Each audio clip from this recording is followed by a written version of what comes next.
Hello everyone, कैसे हैं आप सब। एक बार पुनः शिव कोचिंग क्लासेस पर स्वागत है। बच्चों, आप लोगों के लिए बोर्ड एग्जाम 2025 के लिए निरंतर तैयारी करा ही रहे हैं और इसके पहले जो भी वीडियोस प्रोवाइड किए हैं वो प्लेलिस्ट में मिल ही जाएगा। आज भी ऐसे 20 क्वेश्चन लेकर आया हूं बच्चों, जो विगत वर्षों में पूछे गए प्रश्न हैं और एक एक प्रश्न आपको तैयार करना है, रिवीजन करना है। सुपर फास्ट रिवीजन रहेगा, टाइम पास बिल्कुल नहीं रहेगा, बिल्कुल सुपर फास्ट रिवीजन करेंगे। तो चलिए शुरू करते हैं बच्चों, फटाफट यहाँ पर देखेंगे। और जिन बच्चों को नोट्स लेना है तो ये कॉन्टैक्ट नंबर है ना, 9685299149। व्हाट्सएप पे आप जानकारी ले सकते हैं बच्चों, ऑल चैप्टर के नोट्स दिए जाते हैं। चलिए यहाँ पे छोटे छोटे क्वेश्चन आज लेकर आया हूँ, पूरा ग्रामर से एकदम निचोड़ है बच्चों, आप लोगों को एक भी क्वेश्चन मिस नहीं करना है। नई कविता के दो कवि और उनकी एक एक रचना लिखना है बच्चों, भवानी प्रसाद मिश्र और कुंवर नारायण। बढ़िया, ऐसे कवियों के नाम याद करना है जो याद भी हो जाए बच्चों। भवानी, कुंवर नारायण, ऐसे आप लोग तरीके से याद करोगे, भवानी, कुंवर नारायण। भवानी जैसे कोई लड़की रहती है, अरे भवानी है, नहीं देखते भैया, घर में ऐसे बोलते हैं कि ये भवानी कुछ भी नहीं करती है, सन्नाटा छाया हुआ है, बस गीत गाती है बस। तो ऐसे याद रख लोगे, सन्नाटा गीत फरोस, ठीक है। तो वो इसकी रचना याद कर लोगे बच्चों।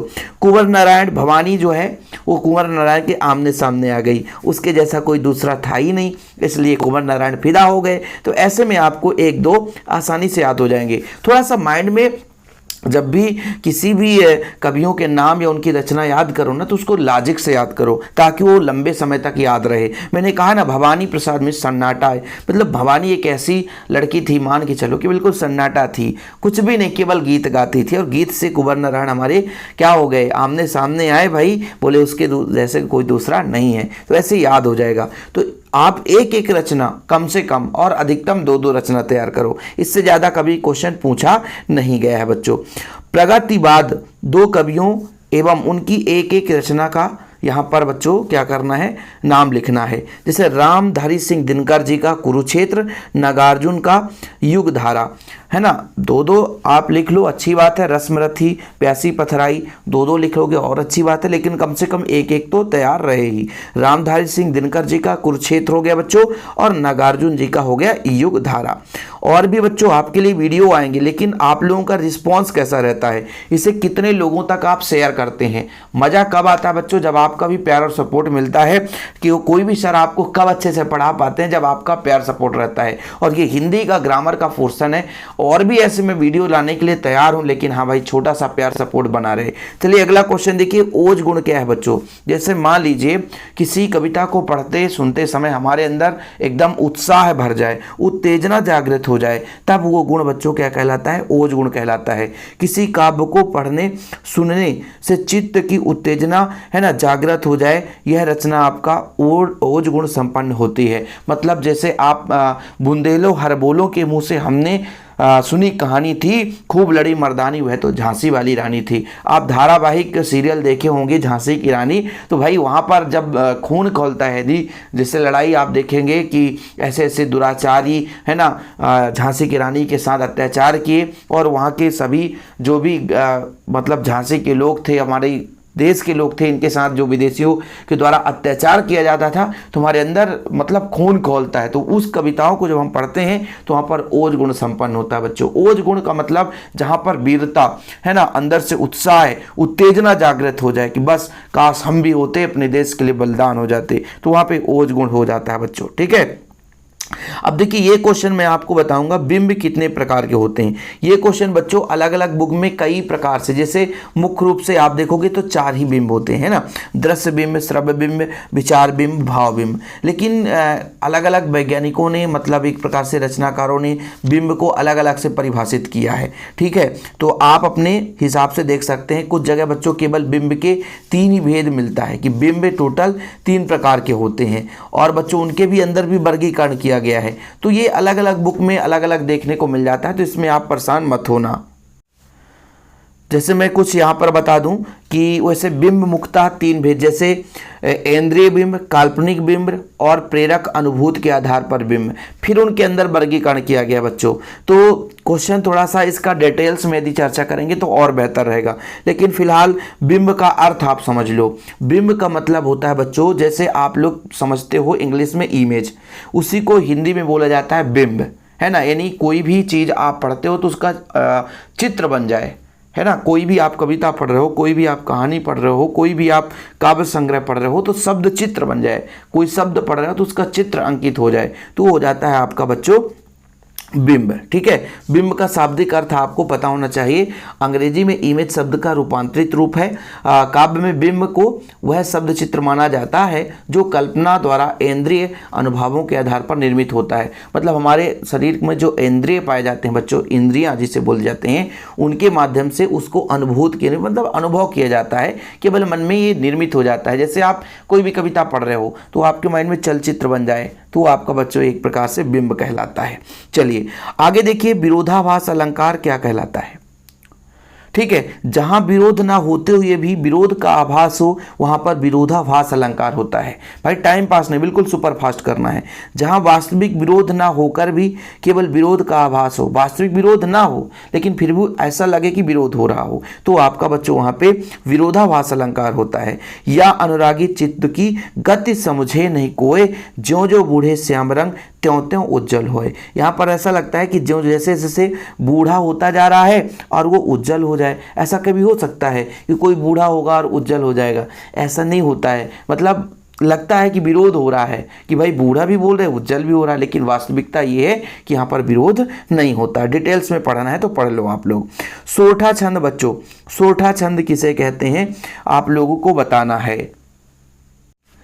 अब इससे कभी कभी हिंदी में ऑब्जेक्टिव भी पूछा जाता है, सोरठा किसका मतलब उल्टा है? तो सोरठा जो है दोहा का उल्टा होता है। देखो, सोरठा अर्ध सम्मात्रिक छंद है। प्रथम और तीसरे चरण में 11-11 मात्राएं होते हैं, दूसरे और चौथे चरण में 13-13 मात्राएं होते हैं बच्चों। जबकि दोहा में क्या होता है, उल्टा हो जाता है। प्रथम और तीसरे चरण में 13-13 मात्राएं हो जाती है और दूसरे और चौथे चरण में 11-11 मात्राएं हो जाती है। बिल्कुल उल्टा है ना। सोरठा छंद दोहा का बिल्कुल उल्टा है। जैसे सुनि केवट के प्रेम, प्रेम लपेटे अटपटे, भीसे करुणा अयन चितय जानकी लखन तन। अब इसका और बढ़िया मैं साधारण भी एग्जाम्पल बता सकता हूँ बच्चों।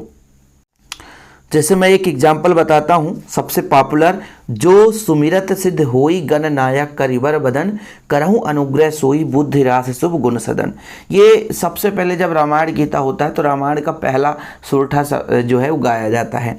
जो सुमिरत सिद्धि होई गण नायक करिबर बदन, करहु अनुग्रह सोई बुद्धि राशि शुभ गुण सदन। मतलब ये अपन क्षेत्रीय भाषा में हम इसको बता दिए, पर आप लोग ये सबसे बढ़िया एग्जाम्पल तैयार कर लेना। जो सिमिरत सिद्ध होई गणनायक करिबर बदन, करहु अनुग्रह सोई बुद्धि राशि शुभ गुण सदन। तो सोरठा का सबसे बढ़िया एग्जाम्पल मैंने बताया।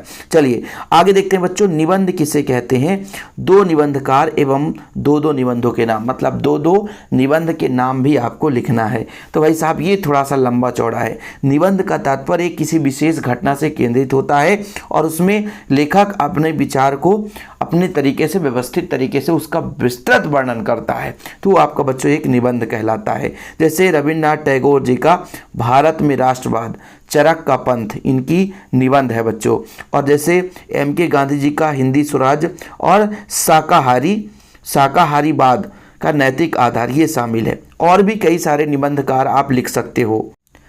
जैसे मैं यहाँ पे आपको बता दूं भाई साहब, आप लोगों को लिखना है तो लिख सकते हैं बढ़िया बढ़िया। जैसे आचार्य रामचंद्र शुक्ल जी का लिखो, निबंधकार में आचार्य रामचंद्र शुक्ल जी का, जिसको लिखना है चिंतामणि और त्रिवेणी, लिख लो भाई साहब। चिंतामणि भाग 1-2, त्रिवेणी लिख लो। आचार्य हजारी प्रसाद जी का भी लिख लो, अशोक के फूल, विचार और वितर्क। हरिशंकर परसाई का लिख सकते हो आप, महावीर प्रसाद द्विवेदी का लिख सकते हो। ठीक है, लेकिन ऐसा लिखो जिससे आपको याद हो जाए, इधर उधर आप बार बार भटको नहीं। सही है कि नहीं। जैसे आचार्य रामचंद्र शुक्ल जी का लिख लो, चिंतामणि भाग त्रिवेणी। और बच्चों आप हजारी प्रसाद द्विवेदी जी का लिख लो, अशोक के फूल, विचार और वितर्क। ये आपको लिख सकते हो तो लिख लो, वो आपके ऊपर डिपेंड करता है कि क्वेश्चन आपने लिख लिया। और साथ में आप लोग देखिए बच्चों, हम कितना भी बढ़िया नोट्स दे दें, लेकिन आपको भी बढ़िया एक कॉपी में लिखते चलना है, उसको सटीक। इसलिए तो समझाया जाता है, नोट्स एक सहारा होता है, बाकी खुद का नोट्स एकदम सुनहरा स्वर्ण होता है बच्चों, समझ रहे ना। अर्थ के आधार पर वाक्य के प्रकार 8 प्रकार होते हैं: विधानवाचक, निषेधवाचक, प्रश्नवाचक, विस्मयादिवाचक, आज्ञावाचक, इच्छावाचक, संकेतवाचक और संदेहवाचक। ये आपके अर्थ के आधार पर वाक्य 8 प्रकार के होते हैं। बिल्कुल तैयार कर लेना बच्चों, ऐसे बिल्कुल टाइम पास करने के यहाँ पर हम नहीं आए, बिल्कुल रिवीजन करा रहे हैं ताकि एक एक क्वेश्चन आपको तैयार रहना चाहिए। राजभाषा किसे कहते हैं? 2 राजभाषा का नाम लिखिए। राजभाषा क्या है बच्चों?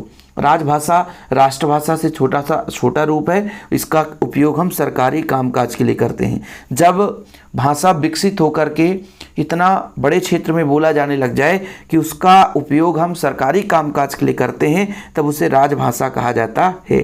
देश या राष्ट्र की घोषित भाषा होती है। इसका अपना साहित्य होता है बच्चों। इसके आधार पर शिक्षा की व्यवस्था होती है ना। सरकारी कामकाज के लिए भी हम प्रयोग करते हैं। ये आपका राजभाषा हो जाता है। जैसे असम में असमिया, बिहार में हिंदी, ये आपका राजभाषा कहलाता है। आपको अपने भाषा में लिखना है। जरूरी नहीं रहता कि हम जैसा आप प्रोवाइड करें। देखो, इसको समझने की तरीका होने चाहिए बस, कि भाई हम कैसे समझ पा रहे हैं। जैसे हम बोलते हैं कि जब कोई भाषा विकसित होकर के इतने क्षेत्र में बोले जाने लग जाए कि उसका उपयोग सरकारी कामकाज के लिए किया जाए, तब वो राजभाषा कहलाता है। राजभाषा का अपना एक साहित्य होता है और इसका उपयोग हम शिक्षा के क्षेत्र में, शिक्षा यानी जो शिक्षा होता है बच्चों, संचार होता है, इस क्षेत्र में भी उस भाषा का हम प्रयोग करते हैं, वो राजभाषा कहला जाता है। जैसे बच्चों असम का असमिया हो जाएगा, बिहार का हिंदी। चलो, और भी कई सारे राजभाषा आप लोग लिख सकते हो। ठीक, चलिए, लोकोक्ति किसे कहते हैं बच्चों? आपको लोकोक्ति का उदाहरण देना है। तो यहाँ पर ये जो उदाहरण है बच्चों, ये आपका थोड़ा सा मुहावरे का उदाहरण लिख गया है, इसके लिए क्षमा प्रार्थी हूँ। आपको लोकोक्ति का उदाहरण लिखना है। लोकोक्ति वास्तविकता है क्या? जैसे जिसका ऐसा मतलब एक छोटा सा वाक्य जिसका पूर्ण रूप से अर्थ निकले बच्चों। देखिए, 2 शब्दों से मिलकर बना हुआ है। लोक धन उक्ति, यानी कहने का मतलब लोक मतलब किसी भी कथन की उक्ति के बारे में कहा जाए और बच्चों वो पूर्ण रूप से अपने आप में परिपूर्ण हो, वो आपका लोकोक्ति कहलाता है। यहाँ पर थोड़ा सा एक बार और क्लियर कर देना चाहता हूँ बच्चों। लोकोक्ति, लोकोक्ति लोकधन उक्ति मतलब बच्चों जिसका अर्थ है एक प्रकार से कहावत, है ना। यानी कुल मिलाकर के ऐसी युक्ति जो समाज में प्रचलित हो, जिनका गुण अर्थ समाज के लोग भली बात समझते हो, लोकोक्ति कहलाती है। सबसे सिंपल परिभाषा लिख लो आप। लोकोक्ति मतलब जो एक प्रकार से कहावत है बच्चों, जो समाज में प्रचलित है, जिसका अर्थ लोग भली भांति समझते हैं, इसको हम बोलते हैं लोकोक्ति, लोगों में युक्ति। ठीक है बच्चों। जैसे अंधे का हाथ बटेर, अंधे के हाथ बटेर। अपात्र व्यक्ति को जब अच्छी चीज़ मिल जाती है बच्चों, तो ड्राइवर को कहीं का मंत्री बना दिया जाए तो उसे बोलेंगे अंधे के हाथ बटेर लगना। सही है कि नहीं? अंधों का काना राजा, ये आपका लोकोक्ति है। यहाँ पे जो एग्जाम्पल लिखा है ना बच्चों, ये मुहावरे का है। ये मुहावरे है। असमंजस में पढ़ना, दुविधा पे पढ़ना, 9 2 11 होना है, रफू चक्कर होकर भाग जाना, ये आपका मुहावरा है। लोकोक्ति का और भी मैं बता देता हूँ। जैसे आसमान से गिरे खजूर पर अटके, आसमान से गिरे खजूर पर, अधजल गगरी छलका जाए, एक लोकोक्ति है। ठीक है, अधजल गगरी अंधेर नगरी चौपट राजा। अब कुछ जगह इस मुहावरे को ही लोकोक्ति बोल देते हैं, ये गलत है बच्चों। ठीक, चलिए आगे देखिए। 2 महाकाव्य और उनके रचनाकार के नाम लिखिए फटाफट। 2 महाकाव्य है ना, और मतलब महाकाव्य के 2 रचनाकार। जैसे यहाँ पर देखो, महाभारत और रामायण। महाभारत किसने लिखा आप बताओ, और रामायण किसने लिखा ये आपको बताना है। तो यहाँ पर बच्चों मैं बता देता हूँ, महाभारत महर्षि वेदव्यास और रामायण वाल्मीकि जी ने लिखा। रामचरितमानस तुलसीदास जी ने लिखा बच्चों। कामायनी जयशंकर प्रसाद जी का है। ठीक है, कुछ महाकाव्य यहाँ पर ये आप लिख सकते हो। बाकी 2 महाकाव्य उनके रचनाकार के नाम मैंने बता ही दिया है। 2 खंड काव्य और उनके रचनाकार के नाम, जैसे खंड का पंचवटी, मैथिली शरण गुप्त, सुदामा चरित, नरोत्तम दास। ठीक है, ये आपको तैयार कर लेना है। भ्रांतिमान अलंकार किसे कहते हैं, उदाहरण से समझाना है। भ्रांतिमान अलंकार क्या है? बाकी बच्चों ये सारा ग्रामर पोर्शन में भी मैं आपको प्रोवाइड किया हूँ। ठीक है, यहाँ पे क्वेश्चन आपको ग्रामर में जब देता हूँ ना, जैसे नोट्स में ग्रामर रहता है, तो वहाँ पर अलंकार वगैरह सब कुछ दिया है मैंने, तो आप लोग इधर उधर मत भटकना, तैयार जरूर कर लेना। भ्रांतिमान का अलंकार का क्या होता है बच्चों, आपको बताना है। भ्रांतिमान, जहाँ भ्रम पैदा हो जाए, यानी कहने का तात्पर्य है कि एक समानता के कारण किसी दूसरी वस्तु का भ्रम पैदा, एक चीज आप देखो और ऐसा लगे वो दूसरा, जैसे जान श्याम घनश्याम को नाच उठे बन मोर, ये आप लोगों ने पढ़ा होगा ना, सबसे बढ़िया एग्जाम्पल होता है जान श्याम घनश्याम को नाच उठे बन मोर, है ना। तो ये कंफ्यूजन वाली बात हो जाती है, जो बन मोर होते हैं, जो मोर होते हैं, है ना, दूसरी चीज को भ्रम बस समझ करके नाचने लग जाते हैं। यानी जो भगवान श्याम जी हैं, श्री कृष्ण जी को घनश्याम समझ लिए भैया, यानी बादल समझ करके और नाचने लग जाते हैं। तो ये भ्रांतिमान मतलब बच्चों जहाँ उपमेय में उपमान का भ्रम उत्पन्न हो जाता है, अर्थात जब कोई वस्तु देखकर हम उसे समान गुणों या विशेषता वाले अन्य पदार्थों के रूप में मान लेते हैं, वहाँ भ्रांतिमान अलंकार हो जाता है बच्चों। क्या हो जाता है? भ्रांतिमान अलंकार हो जाता है। एग्जाम्पल लिख लो, जान श्याम घनश्याम को नाच उठे बन मोर। बाकी आप लोगों को जो ग्रामर का PDF दिया जाता है उसमें और बढ़िया बढ़िया एग्जाम्पल रहते हैं, तो आप लोग बिल्कुल जरूर देखें। सवैया छंद किसे कहते हैं उदाहरण से, ये आपका होमवर्क है, ये आपका होमवर्क है बच्चों, ठीक है। रहीमन धागा प्रेम का मत जोड़ो चटकाए, टूटे से फिर ना जुड़े, जुड़े तो गांठ पड़ जाए। बढ़िया एग्जाम्पल है। कहानी उपन्यास में दो अंतर। देखो बच्चों, कहानी को पढ़ने में कम समय लगता है, उपन्यास को पढ़ने में ज़्यादा समय लगता है। कहानी का क्षेत्र सीमित है, उपन्यास का क्षेत्र थोड़ा सा व्यापक है। जहाँ क्षेत्र सीमित होगा वहाँ पे पात्रों की संख्या कम होगी, और जहाँ क्षेत्र व्यापक होगा बच्चों पात्रों की संख्या अधिक होगी। तो कहानी और उपन्यास में अंतर।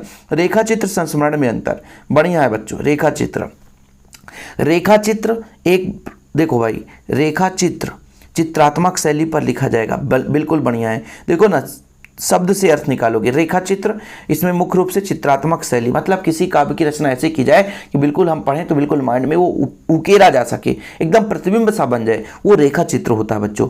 और जब संस्मरण क्या होता है, विवरण किसी व्यक्ति के बारे में लिखा जाता है वैसे तो, और विवरणात्मक शैली पर लिखा जाता है तो वो आपका संस्मरण होता है बच्चों।